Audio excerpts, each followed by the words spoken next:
off our military strength with Venezuela and now with Iran. You know, Iran was supposed to be this big, powerful country. We wrapped the hell out of them. And, you know, I don't know when they cry uncle, but they should have cried it 2 days ago, right? But they don't have anything left.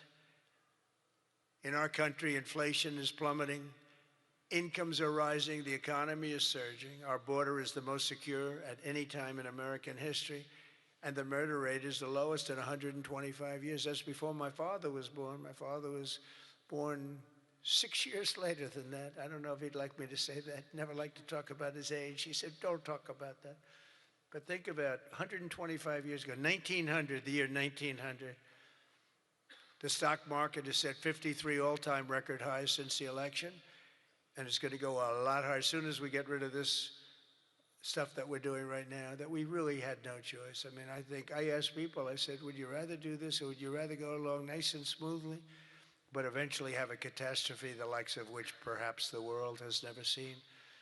And just about everybody says, except for lunatics, said, no, you had to get it done. Should have been done a long time ago. The average 401k is up almost $35,000. Think of that. It's at the best they've ever done.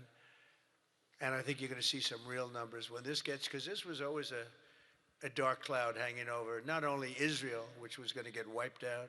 You know, if we didn't do that B-2 attack, Israel would have been wiped out. They would have had a nuclear weapon within 2 weeks after that. And even now, I think they were looking to take over the Middle East, because when you look, and we have pretty good proof, all of those missiles that were so stupidly aimed at Qatar, Saudi Arabia, UAE, they were all aimed, and others, at countries that were sort of like, leave us alone. They were all right. They were sort of neutral, but they weren't doing it. All of a sudden, they're getting hit with missiles. And they could have gone one of two ways. They could have gone toward their side, like we're with you, or they could have gone with our side, and they really went with our side, and they've helped us, and they've been a big force. But they got hit. But they were going to be hit with us. Had we not done the B-2 raid, and have we not done this one where we said, nope, it's time to go in, we have to go in, have no choice. Number one, if we didn't go in, they would have come in after us, because I see the Democrats trying to justify it, and they're failing because the voter on the street is saying, you got to be kidding. But I see where they're going, where they're always saying, no, there was no reason. Well, I'll give you the best reason of all.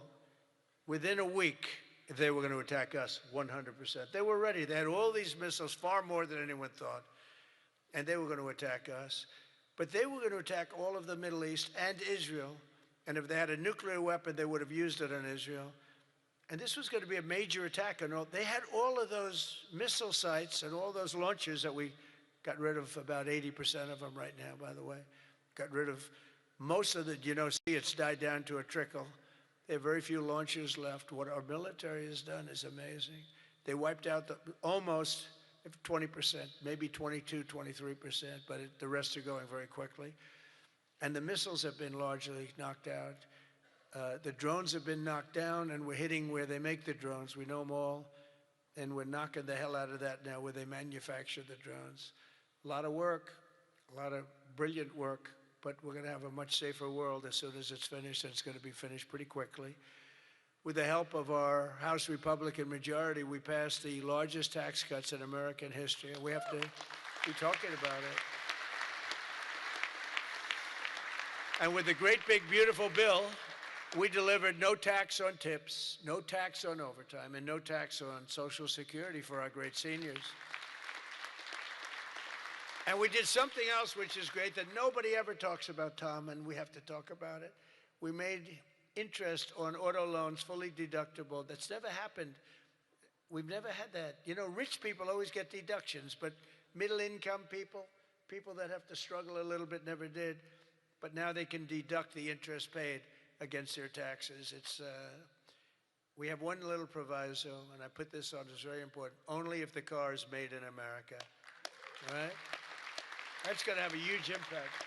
That's going to have a huge impact. We passed the Trump accounts to give every child in America a head start on the American dream, and that's so good. It was, I'll tell you, the Dell family, Dell computer, put up $6,250,000,000. Think of it.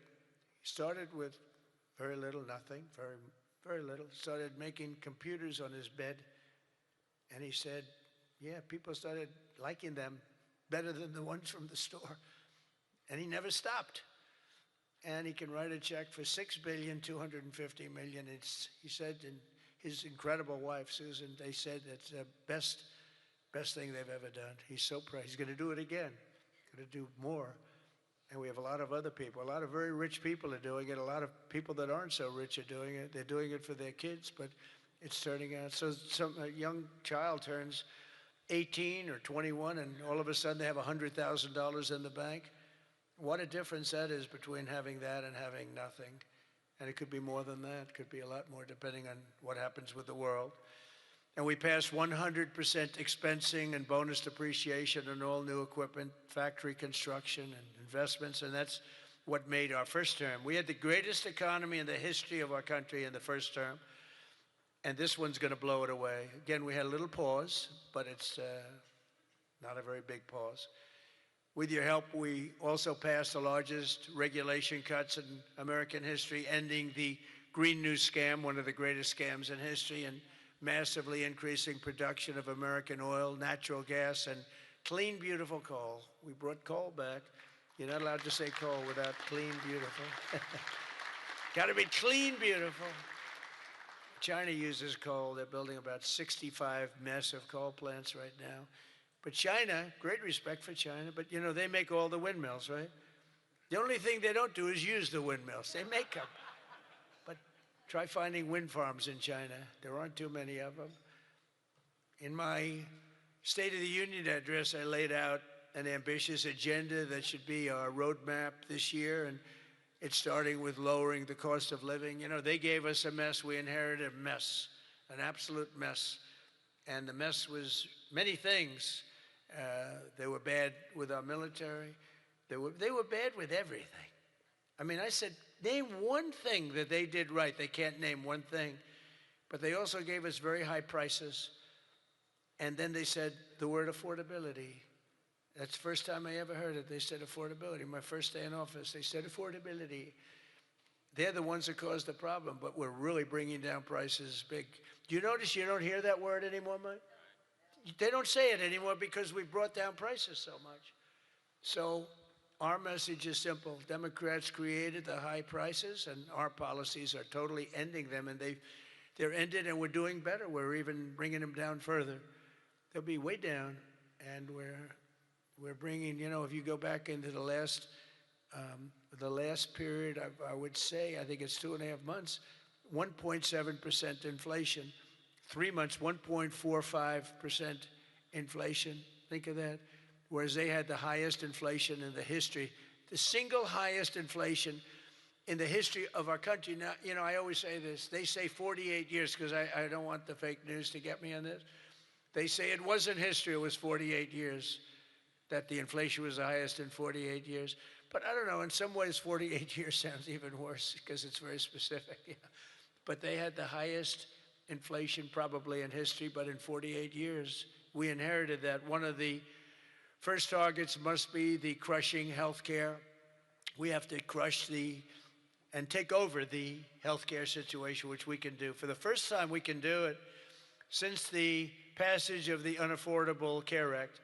Big insurance companies have gotten rich. They've made money like practically no other companies have made, with our government giving them hundreds of billions of dollars, and their stock prices soaring to up to 1,700%, 1,000%, 1,200%, 1,600%, and even 1,700%.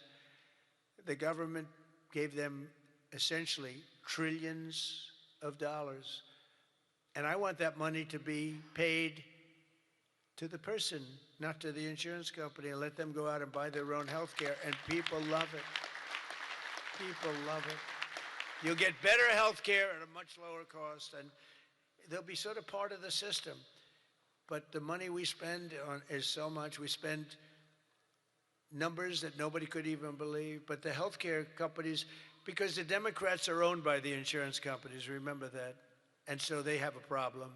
That's why it's hard to get it fixed, because they are totally owned and controlled by the healthcare, by the insurance companies. Healthcare insurance, but the insurance companies themselves. So when you want to do something that's good for the people but bad for the insurance companies, it's very, very hard for them to go in a different way. Now, Republicans never do that kind of thing, right? You're owned by nobody, right? Nobody. See, a young girl up here say yes. Some of them are a little bit shaky, but they're Republicans. We love them. We love them anyway, right, Mike?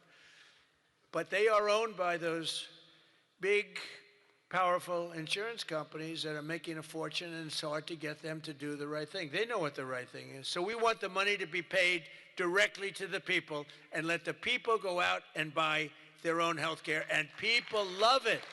They love it. We can own the issue. For the first time ever, Republicans can own that issue. I'm also asking you to take swift action to codify my most favored nation policy on drug prices, the biggest. That alone should win the midterms. We have, and I tell this story all the time, my first term, third year, I actually had a slight, it was 0.25% decline in drug prices. First time in 28 years. I was so proud. I went home, told our great First Lady, who's now a movie star, I got the biggest, can you believe this? That movie was hot, and it is hot. She became a movie star. It was a good movie. But I went home and I said, you know, it's amazing. We do so well, we work so hard. This issue is the single biggest issue. Okay. I had a news conference, I'm embarrassed to say, a long time ago, my first term, third year, because I went up to a level that I did things that nobody's ever done. 28 years, I brought it down 0.25%.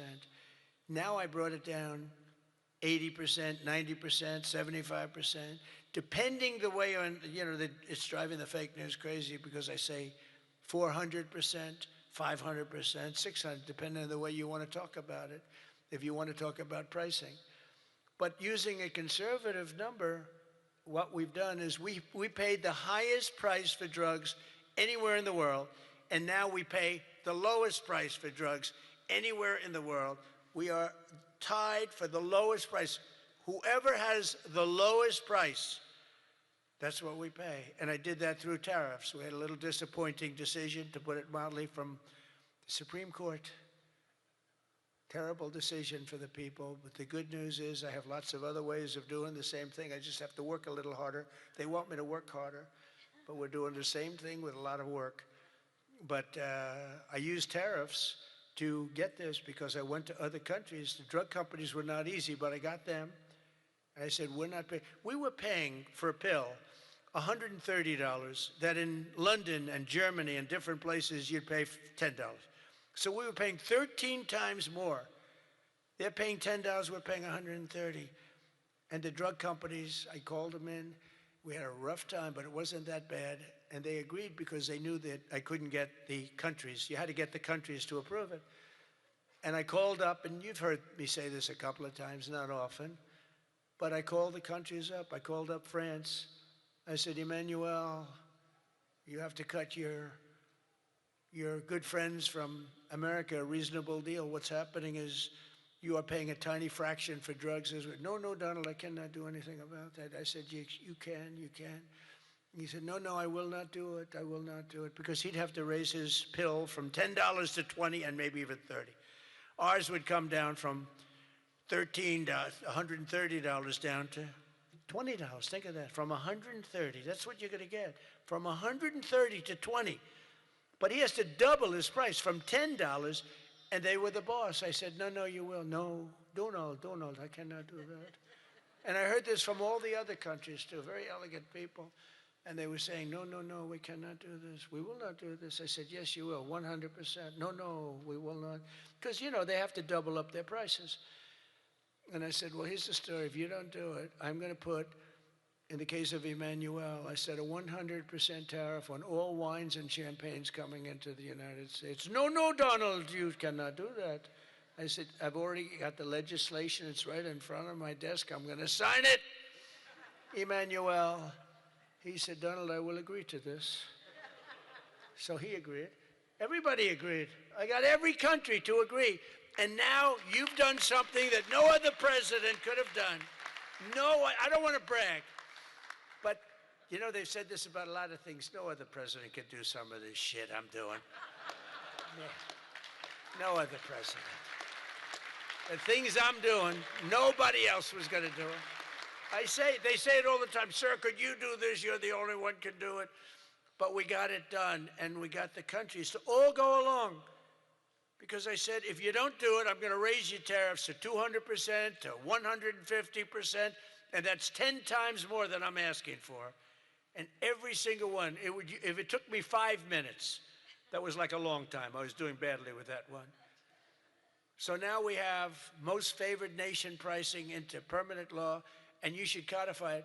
But I don't care that much about codifying it, because what politician is going to agree to increase drug prices by 500%, okay? So, but it's still good to have it codified, don't you agree? You know, they're saying, sir, we have to codify it. I said, that's okay, but I'm not. Other things you should codify. That I can tell you. This one, you should codify, because you want to take credit for it. You want to take credit for it. So if you can, please codify it, get out there and codify. You're getting an 80%, 85%, 55%, 70% reduction in drug prices. Codify it. But if you don't, no president's going to raise it, in my opinion. Although they are crazy, you know, these people are crazy. They could find a way. You better get it codified. And as we work to bring down interest rates so that more Americans afford a house, I'm also asking you to ban the Wall Street firms, large Wall Street firms, institutional investors, from buying up thousands and thousands of single-family homes, hundreds of thousands of homes, because homes really are for people, not for hedge funds.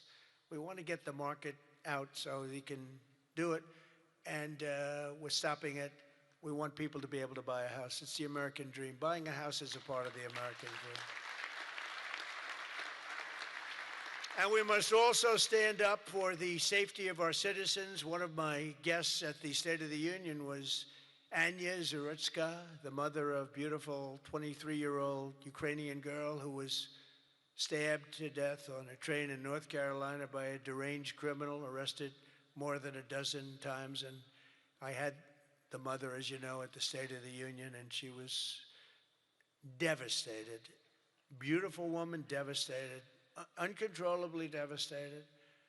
And we couldn't get one Democrat to even clap. The Republicans clapped and went wild, and they loved her. Not one Democrat in that whole room even thought about clapping. They sat there frozen-faced, disgusting. House Republicans should get every member of Congress on record and pass a tough new crime bill that imposes harsh penalties for dangerous repeat offenders, which this nut was, cracks down on rogue judges and prosecutors, and ends no cash bail once and for all. No cash bail is a big part. I mean, you have a man murder somebody, and by that afternoon, he's out on bail. No cash bail.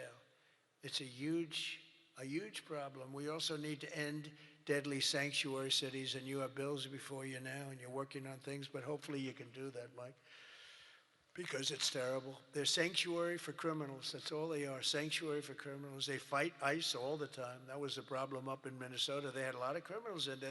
They wouldn't give it to us. And to stop illegal aliens who cannot even speak English from driving 18-wheel tractor trailers. They have no idea what they're reading. I wouldn't be able to do it in their countries. There's arrows, there's speed limits. They have no idea what they're reading. And in many cases, they're on drugs on top of that. We need to ban any state from granting commercial driver's licenses to illegal aliens. Have to do it. And I want to thank House Republicans for passing another common sense measure. I would think it's the easiest thing. I just told Mike. You know, you were at $19 million. I have to say this because I've never contributed. I was a huge contributor for years and years. Once I became president, I never contributed any money because the greatest thing about being president is I no longer have to contribute. Nobody ever asked me for money. They asked me for my endorsement. I've endorsed just about everybody in the room. But keep winning, right? Yeah. 124-0 this Tuesday. 124 wins, no losses. Is that good? And there were some rebels. We endorsed a few rebels, right? A few that Mike was saying, it's going to be a tough one. But we're 124-0. But as president, nobody ever asked me for money. And as president, you know, like as president, you sort of don't make campaign contributions, right? Doesn't even. But I heard you were at $19 million today. I said, has that ever been done? No, sir, it's a record, but 20 would sound better, right, Mike? Yes. He said, I'm going to give you $1 million. It's the first time I've done that. I never did it before. I never did it before.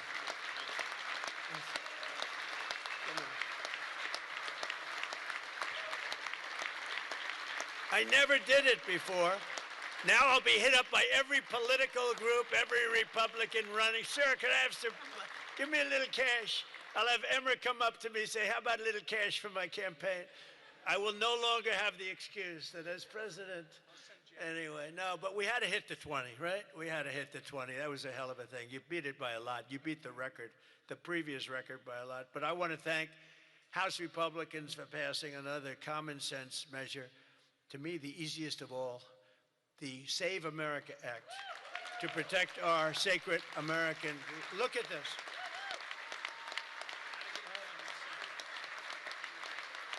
Look.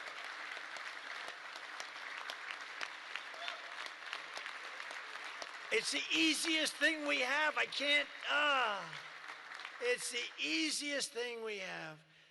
Now, the problem is you call it the SAVE Act, and nobody knew what the hell the SAVE Act. Have you been seeing, I've been working overtime the last month. It's called the, capital the Save America Act. And I saw Schumer yesterday, we will stop Save America. He's getting killed. They can't do it. And then the things within the Save America are so good. But just the title. So we had that with MAGA. Greatest name of all time. Make America Great Again. MAGA. It just worked. You know, I had something, Keep America Great. It was good, but it didn't have that MAGA. You know, there was nothing you could see. I had CAG. And CAG, I said, you know, no longer, that's not good. But MAGA is great, and we'll always respect MAGA. We love MAGA. We're never going to let you down with MAGA. But this one's even better if you think about it. This says, America. We're going to save America. The Save America. How can they fight us? The Save America Act. And I've watched them. I watched Schumer, who's horrible. What a horrible politician. He is now a Palestinian officially. He is registered as a Palestinian. He's taken the biggest turn of any human being I've ever seen. He's gone from totally pro-Israel to totally pro-Palestinian. He wants to protect the Iranian people that are quite nasty. But it's very simple. All voters must show the act. Voter ID. Ready? This is not complicated. Voter identification. Now, I have a whole list, but I don't want to put, I have like hundreds of things on the list. If you go shopping, if you do this, if you buy a car, if you license a car, if you point to everything you need to have identification. So all voters have to show identification, ID. All voters must show proof of citizenship in order to vote. So you have ID and you have citizenship. So far, good.